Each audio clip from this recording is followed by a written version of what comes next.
He smirked and said, "You don't look like you belong here." Then the elevator doors slammed shut. It was supposed to be a routine patrol. Officer Daryl Winters had been with the force for over 20 years, long enough to think he'd seen everything. But this morning, he was already annoyed. Late paperwork, new rookies, and a diversity seminar. He loudly mocked in the break room. When he stepped into the elevator of the federal building downtown, he wasn't expecting company.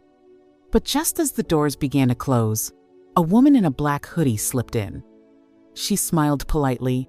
He didn't smile back. He sized her up, slowly, from head to toe.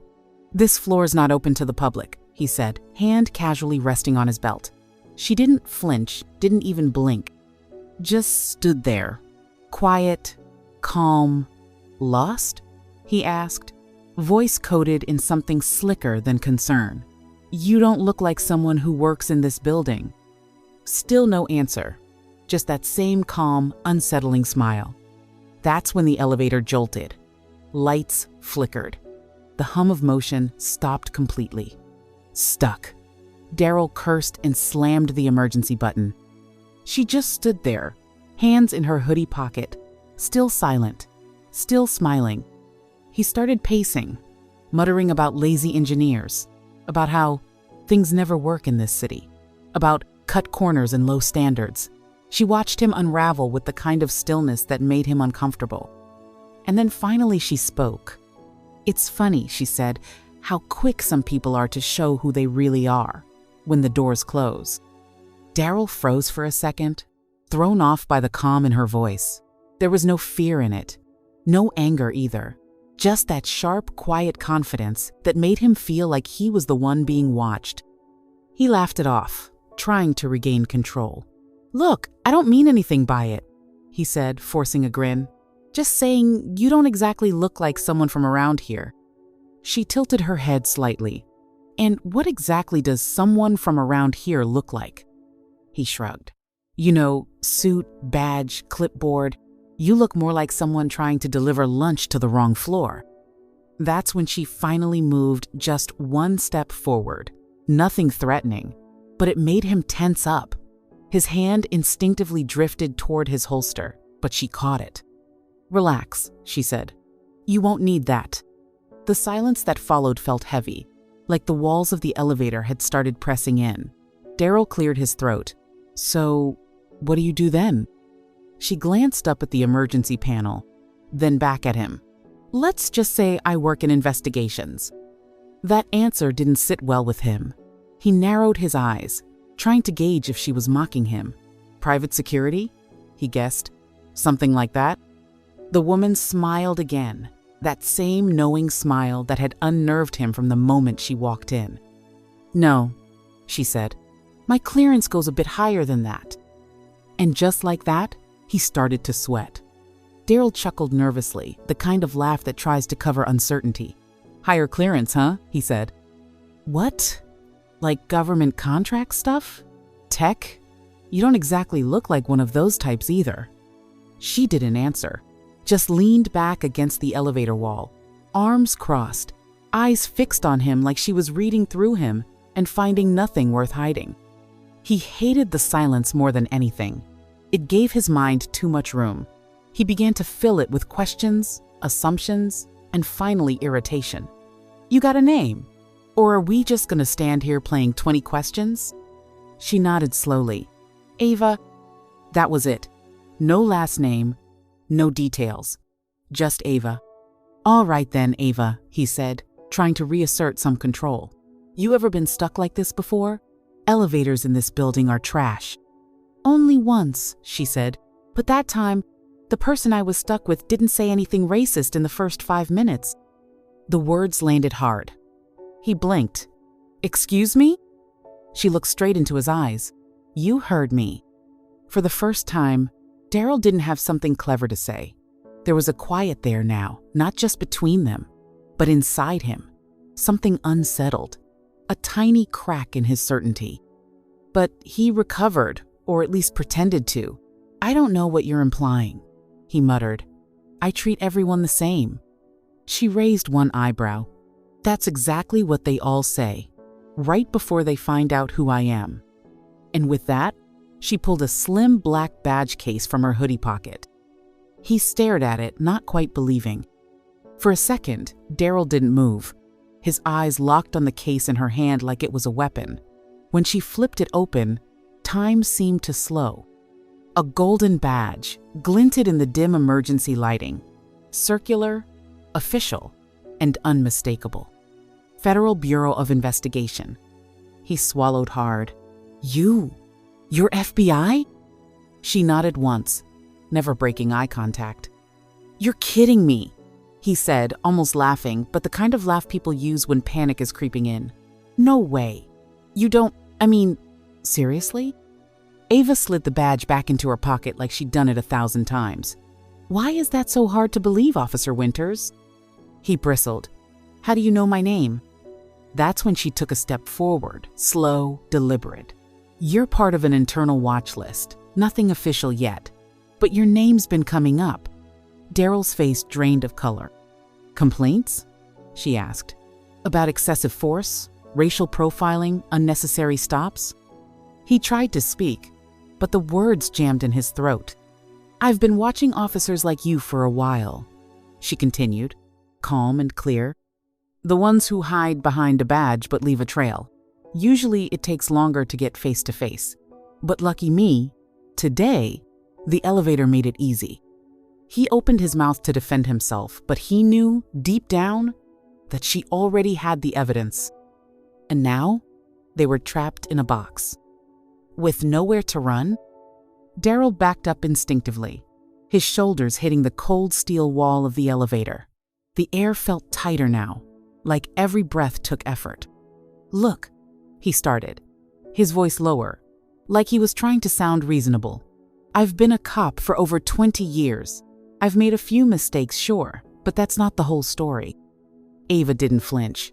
"No one's story is just one thing, officer, but patterns don't lie." He shifted uncomfortably. "You know how it is out there. People lie, they run, they fight. You think it's easy keeping order?" She stepped closer. "That's your justification? That fear gives you the right to decide who belongs, where?" "I follow the law," he snapped. "No," she replied, her voice like a scalpel. "You bend it, you stretch it, and when no one's looking, you break it just enough to get away with it." He looked at the ceiling, the walls, anywhere but her eyes. "Why are you here?" he finally asked. "Why this building? Why today?" She waited a beat, then said, "I was coming to deliver a report about misconduct in your precinct." The words hit him like a punch to the gut. "And now," she added, "I don't even need the report. You gave me everything I needed in the last 10 minutes. He shook his head, eyes wide. This can't be happening. You're twisting everything I said." She didn't argue. She didn't have to. Because the elevator hadn't moved. And neither had the record button flashing red in the corner of the ceiling. Daryl followed her gaze and finally saw it, the tiny, barely noticeable camera tucked into the upper corner of the elevator. His breath caught. "Wait, that's been recording this whole time?" Ava nodded slowly. Federal building. Every elevator. Every second. He clenched his jaw, panic rising just beneath the surface. "This was a setup, wasn't it? You planned this?" She didn't answer right away. Just looked at him, not with anger, not with pity, but with clarity. "No," she said. "You planned this. You planned your attitude, your comments, your assumptions. I just gave you the space to show them." He began to pace again, more erratic now. "This is entrapment. You baited me. This can't be used." "You think I need this footage to prove who you are?" she asked. "You're a symptom, Daryl, not the disease. But every system needs a crack to let the truth in." He turned on her suddenly. "You think you're better than me?" "No," she said, voice steady. "I think I remember why I joined the Bureau in the first place, to find people like you." The silence hung like a blade between them. Daryl glanced at the emergency panel again. No help, no movement, just him and her, and his own words echoing back louder than ever. He tried one last time to assert control. You think the department's gonna back you over me? I've got friends, rank, history. And then Ava said something that stopped him cold. Your friends already know. I met with internal affairs yesterday. Daryl went pale. All the bravado drained from his face in a heartbeat. You what? Ava didn't blink. I handed them 3 years' worth of data. Body cam inconsistencies. Filed complaints that mysteriously disappeared. Testimonies from people your reports never mentioned. Names, dates, patterns. He leaned against the wall, gripping the railing like he might fall. This is my career, my pension, my whole damn life. She stared at him, expression unmoved. Funny how that only matters to you now. He dropped his gaze to the floor. For a moment, he looked smaller, like something in him had collapsed under the weight of his own story. I didn't mean for it to be like this, he muttered. Ava's voice softened just a little. You mean you didn't expect to get caught? He looked up sharply, the shame suddenly twisting into anger. You think you're some kind of hero? What gives you the right to judge me? She stepped forward, quiet but unwavering. I don't need the right. I just need the truth. He laughed bitterly. Truth? No one wants the truth. They want a villain. Then maybe, she said, stop giving them one. The elevator groaned suddenly, a mechanical noise from somewhere deep below. A jolt. A flicker of light. Daryl instinctively looked up. Looks like we're moving again, Ava said quietly. But the real movement was happening behind his eyes as the consequences of everything he'd said began crashing in. The elevator lurched softly, humming back to life as floor numbers blinked above the door. Daryl watched them light up one by one, each number a countdown to the moment everything in his life could change. He wiped his palms on his uniform, trying to think, to strategize, to control. You said internal affairs? He began, voice low. But they haven't contacted me. That means nothing's official yet. Nothing's filed. Ava didn't respond. I could still fix this. He pressed on, desperation creeping in now. Maybe I was out of line in here, okay? I said things I shouldn't have. But off the record, you and we could talk. Clear it up. No need to blow things up over a misunderstanding. Ava just looked at him. Then, calmly, you still think this is about one bad moment. He bristled. You don't know what it's like out there. You sit in your office pulling reports, but we're the ones on the street. You ever have a suspect pull a knife on you? You ever get spit on for just doing your job? She leaned in slightly. Yes. And I didn't let it turn me into someone who sees threats in every face that looks like mine. Daryl went quiet. The elevator dinged. 1 floor left. He knew it was almost over. Or maybe just beginning. Then Ava reached into her hoodie again, pulled something else out. A small labeled envelope. She held it out. What's that? He asked warily. Your internal summary. The one I was delivering. Before this little conversation. He stared at it like it might explode. Daryl didn't take the envelope. He just stood there, arms heavy at his sides, staring at the truth-made paper. You're really going through with this, he said, almost like he was still hoping she'd say no. Ava looked down at the envelope, then back up. You already went through with it, Daryl. I'm just turning on the lights. He finally took the file slowly, like it weighed more than it should. His fingers trembled. Is this everything? It's enough, she said. Enough for a hearing. Enough to suspend you while they investigate. Enough to start a case. He opened it with shaking hands and saw his own name over and over again, tied to complaints he thought were buried, footage he thought was deleted, and words his own transcribed from a hallway mic he didn't know had picked them up.